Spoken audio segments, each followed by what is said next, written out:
Hi everyone, and welcome to another video on my channel where I bring you China of the 21st century. And today I'm here at Cathy accounting firm offices with Cathy to talk about Chinese visas.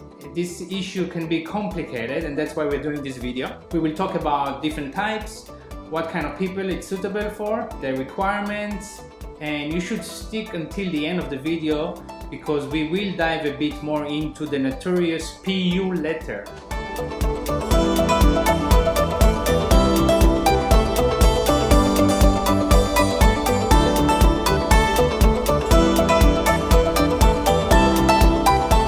Hey Cathy, thanks for having me here and thanks for talking about the subject today. How long have you been doing helping people get visas? I started helping people get visa, mainly work visa, from 8 years ago. 8 years ago. Mm-hmm. So that's a lot of experience. And it probably changed a lot, right? 8 years ago to Yes, now. yes, Yeah. the policy changed a lot. The last almost 2 years, the COVID time, things are even more difficult for foreigners to get a visa, I guess. Right, yes. Do you have more clients because of that? Yeah, especially from this June, when the Dongguan police station stopped giving the temporary humanitarian visa. Let's start from that. Let's start from the T visa, the humanitarian visa, Okay. right? COVID started January, February 2020. The people that couldn't leave anymore, but they had to leave according to their visa, like a business visa, even tourist visa. I think a lot of people in China, the government provided them something called humanitarian visa, T visa. Can you explain what it is? Okay, this T visa is given to those who don't have the work visa and to just for them to stay in China in an official way. But this is only 1 month period per time, so you must renew your visa every month. Right. So it's a 30-day, it's a stay, it's not even a visa. Correct, right? correct. It's a 30-day stay. Humanitarian, I mean, the connotation comes to my mind is for humanitarian reasons, like, oh, it's too dangerous to leave the country, COVID is happening, traveling is dangerous, so the government has provided some temporary. Yes, exactly.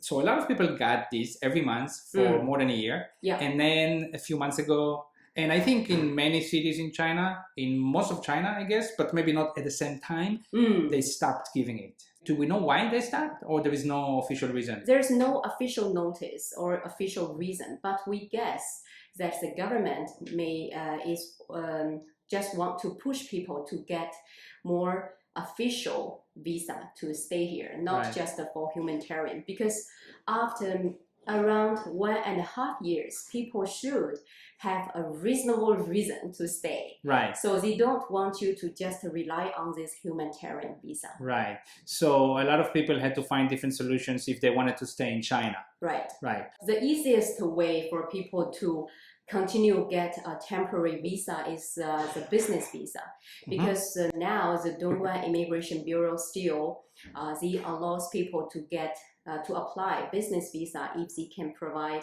the invitation letter from a Dongguan company. Right. Yeah. So we are saying Dongguan. We're going to say Dongguan sometimes in this video because we are in Dongguan. But I want to mention that most of China, the rules are very similar. It's another thing that even with similar rules, of course, some cities, some provinces may be different in how they treat foreigners and the enforcement level, I would say, right? Yeah. Like, for example, it may be easier to get a visa here than in Guangzhou, possibly, right? Yeah. Okay, so business visa. Okay, business visa, I think a very popular visa, also for many years before. Yeah. And nowadays, you need an invitation letter. I mean, I think you always need an invitation letter. But nowadays, you get the business visa when you are inside China, renewed. How do you do that? You get an invitation letter from a local company, and you still prepare the similar application documents, and you can get the business visa, which is usually also maybe 30 days or longer, maybe 60 days, depending on the Immigration Bureau's judgment. this is what I've had recently, Mm. and this is something people ask me. Mm. Why do I get 30 days and the other person got 60 days? You know, for example, or someone even got 90 days, I think. Mm-hmm. Mm-hmm. This is pretty much, is it hard to know why? Right. Even we don't know the exact reason and how the immigration official judge to give how long visa period. I've seen people who got 30 days and then another 30 days and then the third time they got 60 days. Maybe the company inviting is a big company compared with a small company, or maybe nationality plays a role. Maybe nationality could be one reason, and also the company who is inviting you. Right. And the other is your record, your staying record in their system. Okay. So in the past, before COVID, people with business visas, like 10-year business visa, had to leave every 60 days or 90 days or 30 days, right? And now we can do that. So then we renew it every period of time. Do we know if this is a possibility to continue for a long time, for long term, or we don't know? We don't know exactly. We need to pay attention to the further notice. Right. So I think the advice here is that if you're doing this at the moment, you're doing a business visa, but you are living in China and you're planning to stay in China, don't be surprised if they stop giving it to you at a certain point, right? Be ready for that. But business visa is a good solution if you have an access to a company, if you are doing business with any company. Even if you have your own company that can give yourself your invitation letter. Another visa type, the one that I think you should get, is a work visa, right? Right. This is more stable and, of course, a better solution, but it will cost more. Okay, so it will cost more. What do you mean there? First of all, you need to find a company to hire you, right? So to find a company means you must have a stable job, and this company is going to offer you this job, and you can apply this work visa. And second, to go through this work visa process, you need some sort of documents. And to get these documents, you may need to pay some fee to get it, and also wait time to get it. So to get a work visa in China, you have to be employed by a company, right? Either a company really employs you, or you open your own company, right? And you employ yourself, right? So either way, you would need documents, right? Yeah. And there are different types of work visas, right? And also, depending on your diploma status, you may need to, if you don't have the bachelor or above diploma degree, you need to declare a certain amount of salary, or at least you need to pay the taxes depending on that salary. So that is the tax cost. Right. So there are type A, B, and C. But again, in different cities, it may vary. Some cities you may not be able to get an A or a C, or right? I mean, it depends. Yeah, it depends. C, category C actually now is harder to get. For example, take Dongguan. For example, Dongguan only accepts C if you are master degree new graduates. You can get C. If you have a master degree, you may be able to get C. Yes. But under that, you can't. Yeah, for others, they can't. Right. They can only consider category A or B. Right. So B is the most common one? Yeah, B is the most common one and also cost less from tax point of view. So each visa type has a certain level of salary that you have to declare, right? Yeah. So they expect you to make that kind of salary in that level when you come to work in China. That is the reason here. Even if you're not really making that salary, you are required to declare that. And that is according to the average salary in your city. Correct. Right. Yeah. So type B is 4 times of society average salary. And type A is 6 times. So if you are doing type B visa, which means you need to provide, still need to provide diploma notarized?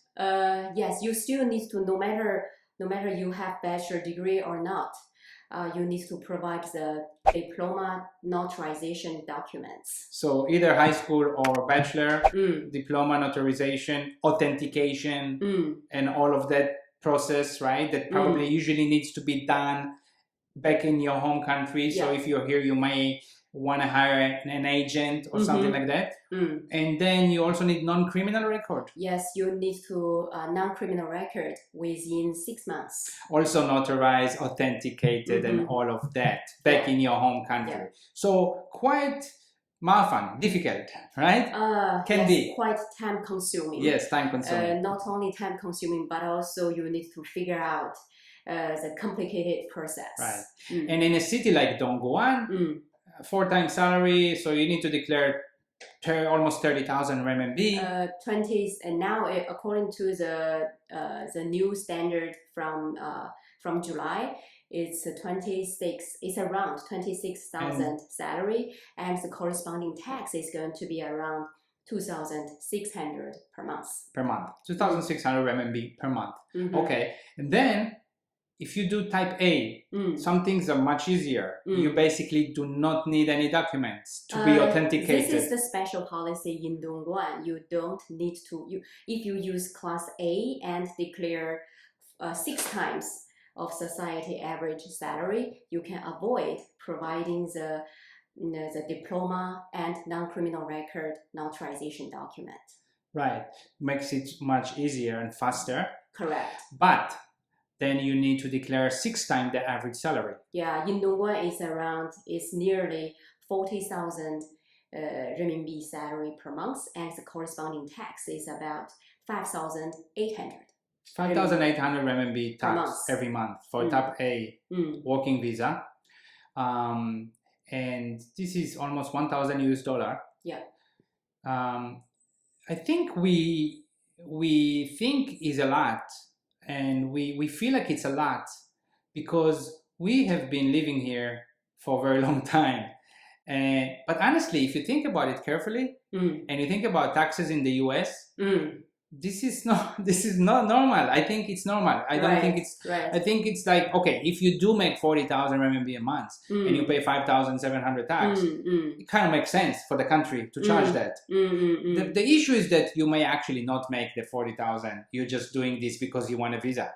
Yeah. That is the problem. People, this stop of humanitarian visa is from July. So people who has take action immediately, they have enjoyed the benefit that before the increase of the standard, because this standard of salary got changed every July. So if you can take action earlier, you can avoid the further increase next year. It's still increasing, right? So like right now, the numbers we just mentioned, next year would be different. If you apply, you can keep at least 5 years to be the same. So if you apply now, 5 years, you will not have an increase. Correct. Right. Now, this 5,700 RMB tax per month for type A work visa in Dongguan, just for my curiosity, what is it in Guangzhou or Shanghai or Shenzhen? Do you have an idea? Yeah, take Shenzhen as an example. If you don't have this bachelor or above degree, Shenzhen is much higher. For class B, 4 times of society average salary, you still need to pay about 7,500 tax per month. For type B? Yeah, for type B. It's not even type A. Type A is 15,000 per month tax. Wow, it's so much more than Dongguan. Right, Dongguan is still much cheaper. Okay, so compared with Guangzhou, Shenzhen, and Shanghai. And it's not only Dongguan. I think it's cities that are similar to Dongguan in China. There are several cities like Dongguan. Probably we have compared. Actually, Dongguan is comparably the lowest. Really? And also, to the similar size city. Yes, and also Dongguan offers this special exemption of notarization document if you apply class A. So one more reason is to come to Dongguan. To live in Dongguan. It's not too bad here comparing with other places. Okay, so work visa, it's interesting. Remember, we will talk about what it is to apply from the outside, which is totally different now with COVID. But this is based on the conditions that you are staying in China now. Right. So until now, everything we're talking is about is when you are in China, right? And we will get to what happens with coming from outside with a PO letter a little bit later. Now, okay, other visa types that you may consider as an option Yeah. if you're here in Dongguan or in China, right? Mm. Let's talk about quickly just about the first of all the family dependent visa, right? How do you get that? Who can get that? For family reunion visa is mainly for those who has the direct relative who is Chinese. For example, if your spouse is a Chinese, you can and you get married, you have this marriage certificate. So if I'm married to a Chinese person, Yes. I can get the spouse visa. Correct. It's a dependent visa. Correct. Cannot work, not allowed to work. Not allowed to work, but Right. allowed to stay. Right. But also if I'm married to a foreigner that has a work visa. That's also fine. It's also dependent visa. Right. The case, the spouse Right. can get the dependent visa. Right. And again, not allowed to work, but can get the visa, the residence. The kids should be under 18 years old. The kids should be under 18, which is also interesting.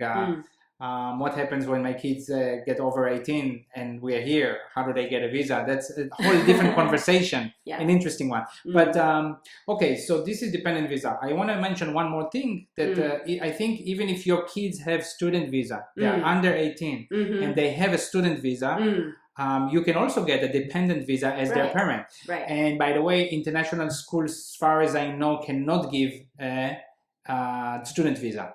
But I think some Chinese schools, some big Chinese schools are allowed to do that. So that's an interesting option right there. Send your kids to a Chinese school. So that's dependent visa. How about student visa? Someone cannot get his business visa anymore. A student visa is another option, no? Right. If they have the correct paper, for example, this is mainly from the school. If the school has the qualification and also can give you the support to apply this student visa, it's also workable.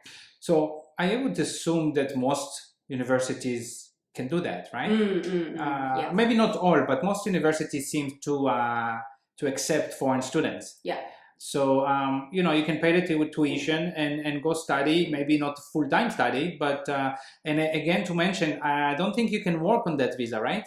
Cannot work on that visa. Student visa. Some other countries allow to work certain amount of hours on student visa, like Australia, but in China you cannot work. Okay, so that's the student visa. Other visa types that we want to mention is, okay, just to mention tourist visa, the L visa, I think it's still L, is basically not possible at all since COVID started. Right.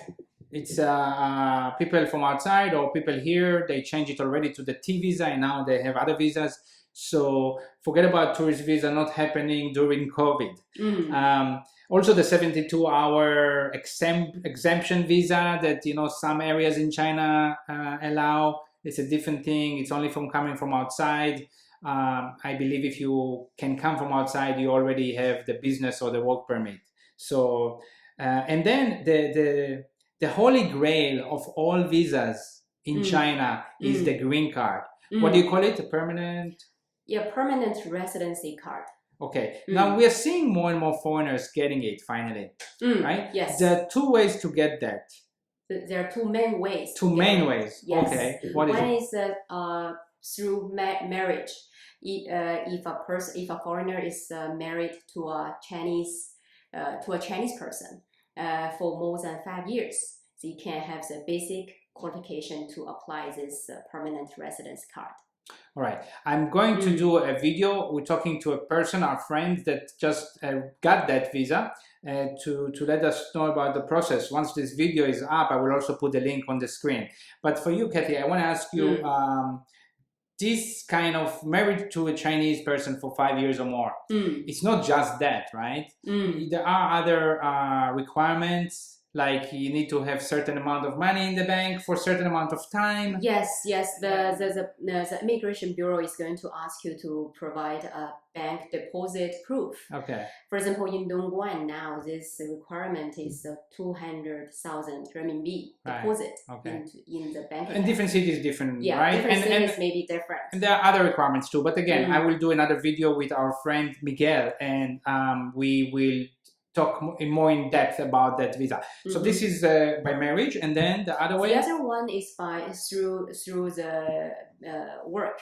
So if you work for one company for more than 4 consecutive years, and if you have paid taxes for above the standard for also for this 4 years, then you get the basic qualification to apply for that. I think for Dongguan, we were kind of checking before, right? I'm not sure if it's 100% correct, but we saw that it's something like declaring 400,000 or more per year salary. We for 4 straight years, taxes would be 80,000 a year, something like that. Yeah, according to the latest standard, this should be around 500,000 per year salary, and the tax is about 80,000 per year.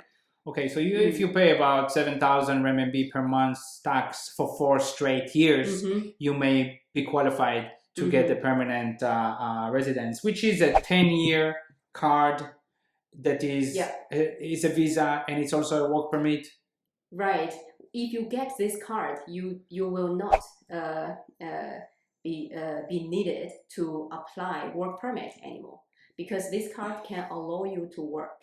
Yeah, I've been here for 18 years. I had all types of visa. I feel like I had all types of visa. What's happening now is that it's harder to stay here. You need the proper visas, which is something I totally understand. Every Western country made it clear rules about immigration and strong enforcement and being strict, because every country thinks about their citizens first. And I think with China it used to be easy. When I came here in 2003, I had a tourist visa. I went into the country. I had a tourist visa of 2 entries, 30 days each stay. And every 30 days I used to go to Hong Kong, and every 60 days I went to Hong Kong to apply for a new visa, which I got in the same day, and I came back here. For 2 years I stayed here like that. Then later on I changed the visa. I got I had a work permit. I even had a 5-year work permit once, like 10 years ago, when not many people had it. And I lost my passport. That's not advised. Never lose your passport in a foreign country. It's a lot of trouble. And I had a business visa, I had dependent visa, I had all kind of visas. I had a T visa even. So before it was easier to just be here with whatever visa you can get. And nowadays the country is enforcing a more serious, I would say, first world country rules kind of. And I would not advise someone now to, even if it was possible, to come on a tourist visa and try to stay here, go to Hong Kong, come back, go to Hong Kong, come back. Because I think the country is enforcing the rules, and they don't want people to do that anymore, which is totally understandable. So get proper visas. Some of the visas we are talking about today, I mean, those are all proper visas. Okay, so let's move on to another thing. Some people, I asked on WeChat, on Weixin this morning, I told people I'm making a video about visas, and asked them what do you want to know. So some people did answer me here, and I would say, first of all, this person, Chad, he said literally everything.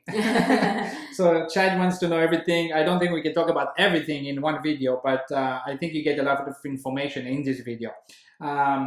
Tim asked health check requirements. So what do we know about health check requirements? Health check requirement is not needed if you are just applying for the extension of a business visa. But if you apply for a new work visa, you definitely need one health check. And if you already get a work visa, but you are going to move from one employer to another employer, so different companies, if you want to switch, during the process, you also need a new health check certificate. Okay. Yeah. So if you do a residence, you need a new one. And also for the family reunion visa. All right. So next question here on this list is JC. He says, please precise the difference between visa, resident permit, and temporary residence per registration. So he wants to know the difference between visa and resident permit. And then the temporary residence registration. What can we say about that? First, the visa and resident permit. What's the difference? Okay, so actually resident permit is just a visa. It's a kind of visa for you to stay. So they are generally the same thing. It's like this, the sticker, this visa on inside the passport. On your passport. And also, but on your passport, it does not set visa. It's just a set resident permit. It's a permit. Okay. So, okay, but it looks like a visa. It's inside the passport, right? And residence permit. So if you have a work permit, you get that, right? And if you're married to someone that has a work permit, or married to Chinese, like the spouse visa, or kids, you get that, right? A student visa, it might be residence too. I'm not sure, right? But it looks the same as a visa, as a business visa. Only the purpose is different. The purpose can be work and can be family reason. And what is this Chinese? This in Chinese is 暂住证, but actually this is not the correct translation for temporary residence registration. Temporary residence registration is 临时住宿登记. This kind of registration should be done before you go to the immigration bureau to apply the visa. The visa or the residence permit. Yeah, every time you apply for the visa, you need to do this temporary registration in the local place where your apartment belong to first. And this is this registration that actually foreigners are supposed to do in China 24 hours after they come into the country. Yeah. It's already, for many years, we're supposed to do this, but nobody has been doing this. And nowadays with the situation, it seems like everybody is doing it because people are renewing their visas all the time now. Yes, because for renew visa or to apply for any visa, to do this registration is a must. Right. It's not a visa. It's just registrations with your local police, probably closest one to your home. Yeah. Right? To clarify where you are living. Right. So they can know where you are. Yeah. And when you come to China and check in an hotel, the hotel does it for you. They have the copy of your passport, right? Yes. They need to let the police station know who are staying. The hotel can register your information in the system. But if you want to get this registration paper, you still need to go to the local police to get it. So you don't have it anymore, right? You don't have it at all. They have it for you.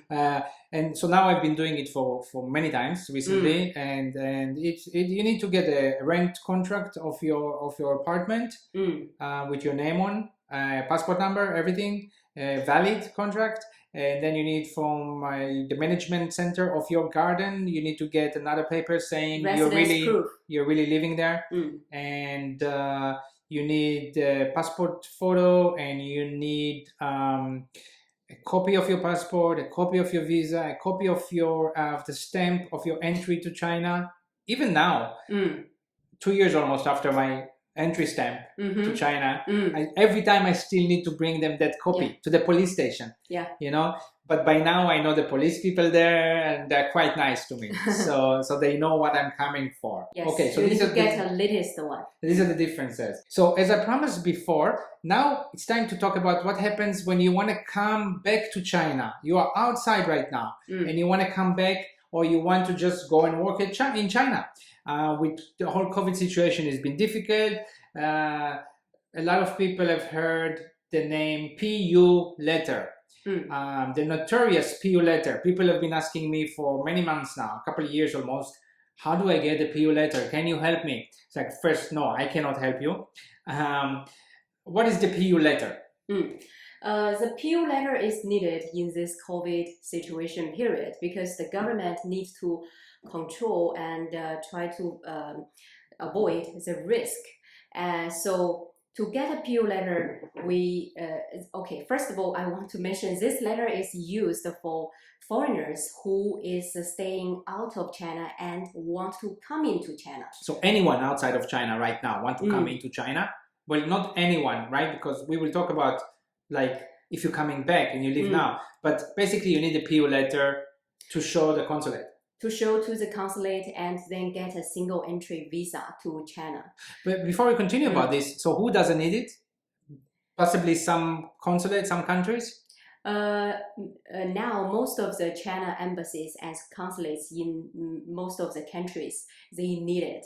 Okay, they need the still need it. applicant to provide this PO PO letter, letter. because this PO letter explains the urgency and necessity for the person to come to China. If I have a work permit, am I in China now and I leave? Do I need to come back? Probably not, right?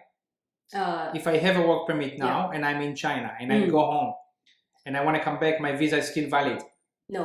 In this case, in theory, you no need to apply for visa again. You can use the current valid work visa to enter China. Okay. So the PO letter, you need to get the PO letter before you get your visa to enter China. They will, most places, most nationalities, most situations right now outside of China will ask you for that. And how do you get that? This letter is applied in China by the company who is inviting you to come to China. And there are 3 levels approval for this letter. First of all, the company should apply to the district level or town, for example, in Dongguan, the town level of Commerce Bureau. And the Commerce Bureau is going to review the urgency and necessity for this foreigner to come to China. If they think the paperwork is supporting documents is enough, and they may give the approval. And also they need to consider the current COVID situation in your country, maybe in a different in your country and also in China, because once they give this approval, they need to take responsibility for that. So from my understanding, only a company can apply for a PO letter on your behalf. They want to invite you here to get a work permit or to get a business visa is okay. Or maybe it's a family of one of their employees. And they need to apply with the Commerce Department first, with a lot of supporting documents, explaining the situation, explaining the company's situation, also why they need you, who you are, etc. Usually the company needs to be quite big, and a company with a revenue of maybe 100 million a year, meaning a small company probably cannot get it. So company is applying for you, they get it, and then only then with a PO letter you go to the consulate in your country, and they will give you a visa. Correct. Okay. Yeah. And also this letter is finally first you apply to the Commerce Bureau, and later this application will be transferred to Foreign Affairs Bureau, and finally be released by the Provincial Foreign Affairs Bureau. Let's take a look. So there are at least 3 officers. Yes. Until you get it. Let's take a look at this letter sample. This is a PO letter, and here you can see the foreigner's basic information, and here you can see the validity of this letter is usually 3 months. Okay. And how many times entry? Usually it's just once. Right, okay. So that's the PO letter. Now you may be able to apply for a work permit before, right? Company would apply for you and you get it approved, but then you still need a PO letter. So that means that you could get a work permit done, but not successfully to get the PO letter, which will set you back to start some of the process again. So it's not so easy. Basically, I think in a nutshell, you need a company that is strong enough, big enough, from a place that wants to get foreigners, and there is a reason for you to come to help this company, whether on a work permit capacity or just because you're doing business with them on a business visa capacity. For both things, you do need the PO letter. Fine. I mean, if you don't have that kind of situation, I don't think you have a chance. But I mean, if you are doing business with China and you order, you're a buyer, or you have a business in the US or Europe or anywhere, and you work with factories in China, and you want to come visit the factory, and the factory is very big. Mm-hmm. It's a strong factory. Mm. Yeah, then the factory should apply for PU letter for you. Yeah. That is the way to do this. Now, did you come across like factories or companies that are maybe big enough and they can get a PU letter, but they don't know how, or they're reluctant to do that? Do you know about this kind of situation? Yeah, probably. But actually, the application process is not so difficult. Okay. But it's mainly depending on the local Commerce Bureau's attitude. Okay, I see. If they're willing to approve. So it really, a similar situation can get approved in one city and not approved in another. That can happen. Right. Depending Some cities could be easier. Depends on their demand. Right. And also there is a benefit to knowing how to do this well. Like, for example, that's why you may give service to some companies. Yeah. To help them to apply the PO letter because you have some experience. Right. Okay. All right. I see. All right. We can talk about many more things regarding visas, but this video is already longer than what I planned for it to be. And as I said before, please, if you have more questions, specific questions, just put them down in the comment section below. I will talk to Cathy and we try to give you some answers to these questions. And also let us know about your situation. Did you get a PU letter recently in the past year? Were you successful? Were you unsuccessful? Were you frustrated with some process? Let us know your situations in the comment section below, so other people can maybe learn from your experience. That's all for today. If you like the content, you find it valuable, I think it was very valuable personally, but I'm biased. If you did, please give the video a like so we can reach more people, and consider to subscribe to this channel.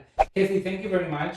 Thank you, Dave. I think a lot of people learn a lot of things through these videos, and I'm looking forward to do another video about another topic that you can help with.